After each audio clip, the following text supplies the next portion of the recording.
नमः शिवाय। ओम नमः शिवाय। ओम नमः शिवाय। शिव महापुराण पंचम उमा संहिता 13वां अध्याय। पुराण महिमा। सनत कुमार जी बोले, हे मुनीश्वरों, वेद की रचनाओं का और ही महात्म्य है। यहाँ तक कि जो वन में कंद मूल फल खाकर तप करते हैं, उनके समान तो वेद की एक रचना ही फलदायक है। जो फल वेद के पढ़ने से होता है, उससे दुना उसके पढ़ाने से होता है। पुराण सर्वदा ज्ञान का निराकरण करता है और वह परम वक्ता तथा पूजनीय है। समस्त पात्रों के माध्यम से पुराण वक्ता बहुत श्रेष्ठ है। वह मनुष्य को गिरने से बचाता है। जो मनुष्य पुराणों को जानकर सुपात्र को अच्छे पदार्थ प्रेम से देता है, वह परम गति को प्राप्त होता है। जो पौराणिक को जुती हुई पृथ्वी दान करता है, वह अपनी 10 पीढ़ियों को तारता है और अंत में वह शिवलोक को प्राप्त करता है। यदि कोई शिवालय अथवा विष्णु के मंदिर या किसी देवता के मंदिर में इस धर्म पुस्तक को बंटवाता है, उसे अश्वमेध फल का यज्ञ का फल मिलता है। शिवजी के मंदिर में पुराणों की कथा के बिना शिवजी को और अन्य देवताओं को प्रसन्न करने का कोई अन्य उपाय नहीं है।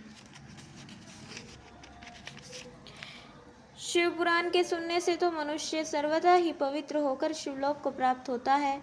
कल्याण के इच्छुक को चाहिए कि वह सर्वथा भक्ति पूर्वक शंकर की कथा को सुने।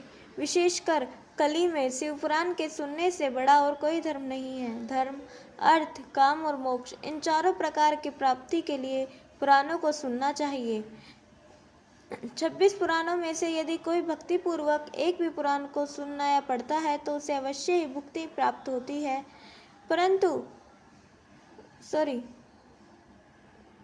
पुराणों के बिना संसार में अन्य कोई सुखदायक मार्ग नहीं है। जैसे सूर्य के बिना मृत्युलोक शोभित नहीं होता है, वैसे ही बिना पुराण शास्त्र के संसार की शोभा नहीं है। इस प्रकार श्री शिव महापुराण 5वीं उमा संहिता का 13वां अध्याय समाप्त। 14वां अध्याय। सामान्य दान महिमा। सनत कुमार जी बोले, हे ऋषियों, संसार में दान ही एक ऐसी वस्तु है जो मनुष्य को तारती है। सुवर्ण, गो और भूमि का दान बड़ा ही पवित्र है, जो दान करता और दान लेने वाले दोनों को ही तारता है। इसी प्रकार विद्या दान और तुला दान भी प्रशंसनीय है, परंतु इस सब दानों में सरस्वती का दान अधिक है।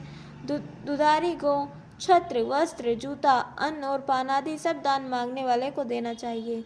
संकल्प सहित दान ब्राह्मणों और पीड़ितों को देने से दाता मनस्वी होता है। सोना, तिल, कन्या, दासी, हाथी, ग्रह, रथ, मणि और कपिला गो, ये 10 महादान है। वन का दान भी उत्तम है। जो मनुष्य बछड़े वाली गो को उसके सींगों में कांसा तथा चांदी के खुर मंडाकर दान करता है, उसकी लोक परलोक की सभी मनोकामनाएं पूर्ण होती हैं।